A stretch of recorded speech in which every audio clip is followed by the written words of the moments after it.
Assalamualaikum warahmatullahi wabarakatuh. Halo teman-teman cahaya permata yang soleh dan soleha. Gimana kabarnya hari ini? Alhamdulillah luar biasa. Sehat jasmani, sehat rohani. Cahaya permata siap bercerita. Baik teman-teman, kali ini kita akan bercerita tentang Isra Mi'raj. Teman-teman tahu apa itu Isra Mi'raj? Isra Mi'raj adalah peristiwa yang sangat luar biasa yang dilakukan oleh Rasulullah Sallallahu Alaihi Wasallam dari Masjidil Haram ke Masjidil Aqsa, kemudian naik ke Sidratul Muntaha yang dilakukan dalam waktu semalam saja. Isra Mi'raj merupakan mukjizat yang diberikan Allah Subhanahu wa taala kepada rasulnya, yakni Muhammad sallallahu alaihi wasallam. Lalu teman-teman, bagaimanakah kisah Isra Mi'raj itu? Kisah ini berawal dari kesedihan Rasulullah sallallahu alaihi wasallam yang ditinggalkan oleh dua orang yang sangat berarti dalam hidupnya, yang membantu dakwah Rasulullah, yaitu Sayyidatuna Khadijah istrinya dan juga Abu Thalib paman beliau. Kesedihannya pun bertambah dikarenakan kaum Taif yang tidak mau mengikuti dakwahnya, sehingga untuk menenangkan diri Rasul pergi ke Masjidil Haram untuk melaksanakan solat malam. Selesai solat Isya, Rasul pun beristirahat sejenak. Rasulullah yang saat itu berbaring seorang diri di Masjidil Haram didatangi malaikat Jibril. Lalu apa yang terjadi teman-teman? Malaikat Jibril membelah dada Rasul, lalu hatinya dikeluarkan dan dicuci dengan air Zam-Zam. Kemudian dikembalikan lagi ke tempatnya dan memenuhinya dengan iman dan juga hikmah. Pada saat itu pula didatangkanlah Buraq yang nantinya menjadi kendaraan beliau sewaktu melaksanakan Isra Mi'raj. Buraq yaitu seekor tunggangan berwarna putih yang panjang dan tinggi, lebih tinggi dari keledai dan lebih pendek daripada biogol. Buraq tersebut kemudian membawa Rasul menuju ke Baitul Maqdis atau Masjidil Aqsa. Setiba di Masjidil Aqsa, beliau melaksanakan sholat 2 rakaat dan mengimami ruh para nabi. Setelah sholat, Rasul pun keluar dari Masjidil Aqsa. Kemudian malaikat Jibril datang membawa 2 wadah minuman, yang satu berisi susu dan satu lagi berisi khamar. Lalu Rasul pun memilih yang susu. Malaikat Jibril pun berkata, "Wahai Rasulullah, sungguh engkau telah memilih yang fitrah." Maka pada saat itulah turun wahyu untuk melaksanakan Isra Mi'raj. Mi'raj pun dimulai. Rasulullah Shallallahu Alaihi Wasallam menunggangi Buraq bersama Jibril dari Masjidil Aqsa, kemudian naik ke langit dengan begitu cepat, bagaikan kilat, hingga tiba di langit pertama atau disebut dengan langit dunia. Saat itu Jibril meminta dibukakan pintu langit. Penjaga pintu langit bertanya, "Siapakah engkau?" Ia menjawab, "Jibril." "Siapakah yang bersama engkau?" Jibril menjawab, "Muhammad." "Apakah dia telah diutus?" "Ya, dia telah diutus." Mereka pun dibukakan pintu dan bertemu dengan Nabi Adam alaihissalam. Ia menyambut Rasulullah dan mendoakan kebaikan untuknya. Kemudian Buraq tersebut naik bersama mereka ke langit kedua. Maka Jibril minta dibukakan pintu. Penjaga pintu langit bertanya, "Siapakah engkau?" Ia menjawab, "Jibril." "Siapakah yang bersama engkau?" Jibril menjawab, "Muhammad." "Apakah dia telah diutus?" "Ya, dia telah diutus." Penjaga pintu langit pun membukakan pintu, lalu bertemu dengan dua sepupu Rasul, yaitu Nabi Isa bin Maryam dan juga Yahya bin Zakaria alaihissalam. Maka keduanya menyambut Rasulullah dan mendoakan kebaikan untuknya. Kemudian buruk tersebut naik lagi ke langit ketiga. Maka Jibril minta dibukakan pintu. Penjaga pintu langit bertanya, "Siapakah engkau?" Ia menjawab, "Jibril." "Siapakah yang bersama engkau?" Jibril menjawab, "Muhammad." "Apakah dia telah diutus?" "Ya, dia telah diutus."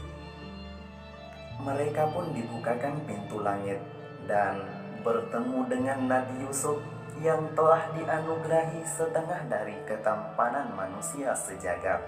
Nabi Yusuf pun menyambut Rasulullah SAW dan mendoakan kebaikan terhadapnya. Kemudian buruk tersebut naik bersama mereka ke langit yang keempat. Pada saat itu Jibril minta dibukakan pintu langit. Penjaga pintu langit bertanya, "Siapakah engkau?" Ia menjawab, "Jibril." "Siapakah yang bersama engkau?" Jibril menjawab, "Muhammad." "Apakah dia telah diutus?" "Ya, dia telah diutus."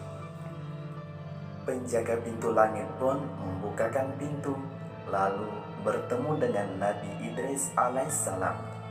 Ia menyambut Rasulullah dan mendoakan kebaikan untuknya.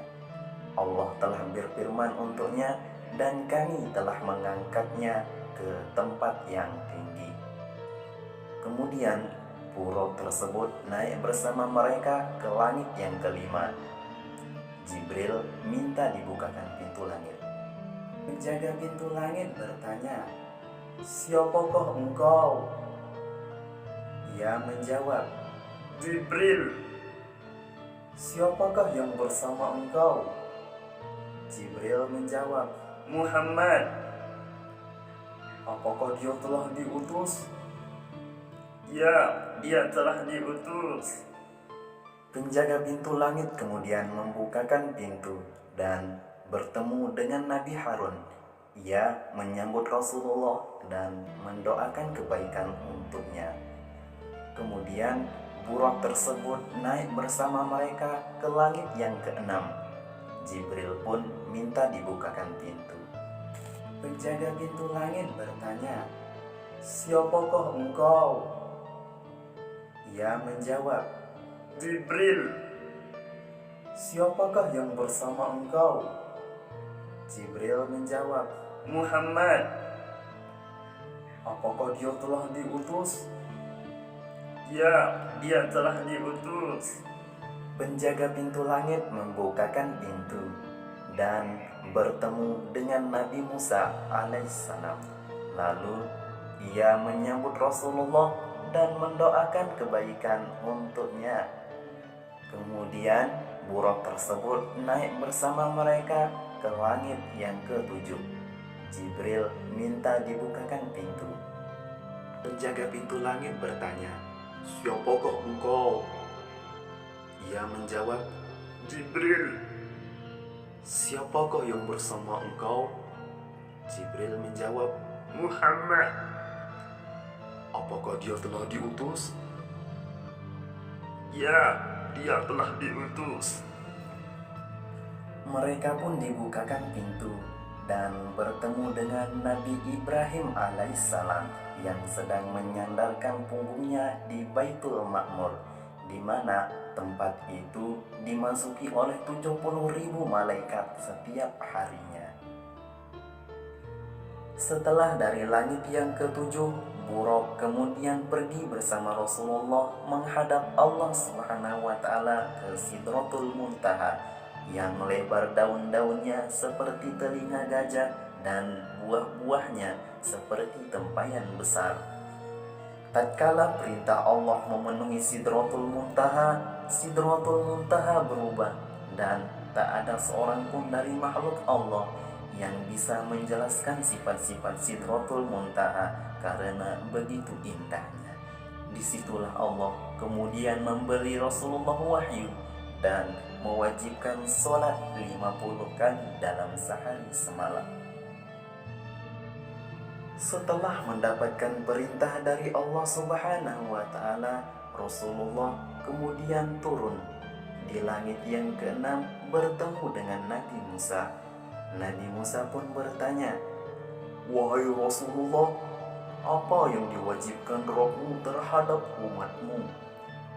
Rasulullah menjawab, "Salat 50 kali sehari semalam."